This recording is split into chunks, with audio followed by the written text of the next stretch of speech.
Ši savaitė Lietuvos mokyklose paskelbta saugaus interneto savaitė. Jos metu daugiau nei 25 įmonių specialistai vyko į susitikimus su moksleiviais, kurių metu pasakojo apie saugų bendravimą ir naršymą internete. O šiandien užbaigiant saugaus interneto savaitę, kurios globėja yra ekscelencija Dalia Grybauskaitė, rubrikoje Savaitės svečias kalbamės su šio projekto viena iš iniciatorių Natalija Ignatova. Labadiena, besibaigiant saugesnio interneto savaitę Lietuvoje, šiandien mūsų studijos svečias Natalija Ignatova yra šio projekto Saugesnis internetas koordinatorė. Sveiki, Natalija. Labadiena. Tai sakykit, iš tikrųjų baigėsi šio savaitės saugesnio interneto renginiai. Kas buvo nuveikta per šią savaitę, kas vyko, papasakokit. Dar kol kas, aišku, statistikos mes neturime, kas kiek sudalyvavo, kiek aktyviai dalyvavo, bet atgarsiai tikrai jau yra. Pagrindinis renginys įvyko antradienį, kas antrą antradienį tradiciškai kiekvienais metais. Tai buvo vasario 9, nacionalinė saugesnio interneto diena, kuri įvyko Litexpo parodų rūmuose.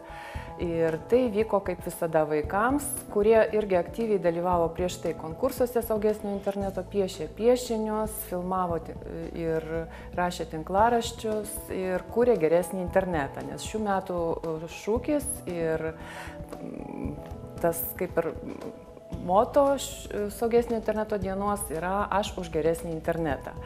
Ir švenčiama ir šitas šūkis jisai eina per visą pasaulį ir tai yra pasaulinė diena. Aš dar žinau, kad ne tik tai antradienį vyko renginys, bet ir visą savaitę mokyklose vyko. Tai ką ten vaikai darė, ką jie sužinojo naujo? Buvo įvairios veiklos pasiūlytos ir tikrai mes stengiamės, kad tai būtų ne tik vaikams, bet ir tėveliams ir per mokyklas, kiek įmanoma, ateinam su ta gera žinia apie gerą internetą. Ir viešuosiuose bibliotekose vyksta įvairios interaktyvios veiklos. Sakykit, naujausi tyrimai rodo, kad net 87% vaikų turi tiesioginę prieigą prie interneto, tai naudojasi ir tom pačiom planšetėm, išmaniaisiais telefonais. Stacionariuose kompiuteriuose dar tėvai gali diegti tą jūsų ir siūlomą vaikų apsaugos sistemą, bet sakykit, ypač kaip šiuolaikiniai vaikai, kurie turi išmaniuosius telefonus, kaip juos apsaugoti nuo tų visų grėsmių ir iš tikrųjų, kokios yra tos pagrindinės grėsmės? Pagrindinis, kaip sakyt, saugos būdas ar priemonė tai yra tas sąmoningumas, informatumas.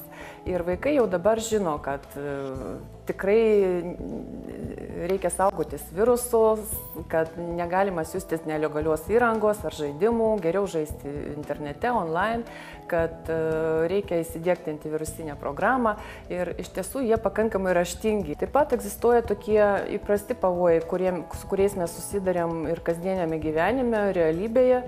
Tai yra vagystės, duomenų viliojimas, galbūt daugiau internete duomenų viliojimas ir kažkokių pinigų vagystės gali būti, jeigu tu atskleidi savo banko duomenų korteles, asmens duomenų, ir tiesiog lengviau sužinoti apie tai, kad jūs išvykote atostogų, jeigu pasiskelbėt socialiniuose tinkluose. Aišku, psichologinės grėsmės, su kuriomis susiduria vaikai, tai yra ir patyčios, tai yra ir viliojimas, tai yra apgaulės ir nepažįstamų dėmesys vaikams mažiems.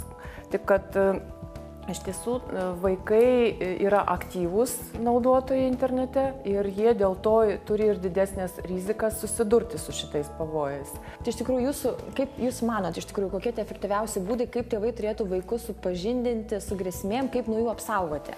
Pirmiausia, tėveliai turbūt turėtų žinoti, kad tas skirtumas ir tie nesusipratimai tarp tėvų ir vaikų ir nesupratimas, kodėl vaikai nori labai to interneto, kodėl jie galvoja, kad jis tik geras ir kad neįvertina iki galo tų grėsmių, tai yra dėl to, kad vaikai kartu su technologijomis ir keičiasi didėja tas kartų skirtumas. Todėl tėvam tikrai reikėtų daugiau bendrauti su vaikais, daugiau kalbėtis, daugiau klausti jų, ką jie ten veikia, kaip tas vyksta.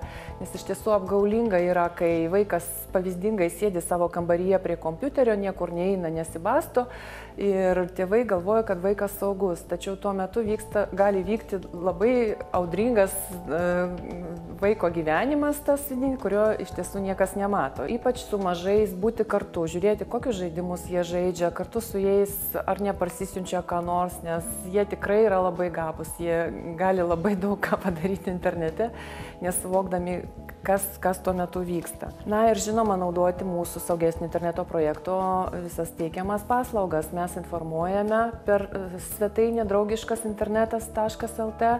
Tikrai ateikite, pasižiūrėkite kartu filmus, vaikų sukurtus filmus, profesionalų sukurtus filmus ir tiesiog patarimus ar priemonės atsisiųskite. Taip pat, jeigu pastebėjote internete blogą turinį, nebūkit pasyvūs, tiesiog nepraeikit pro šalį, praneškite karštai linijai. Ačiū Jums už pokalbį. Dėkoju Jums, kad domitės.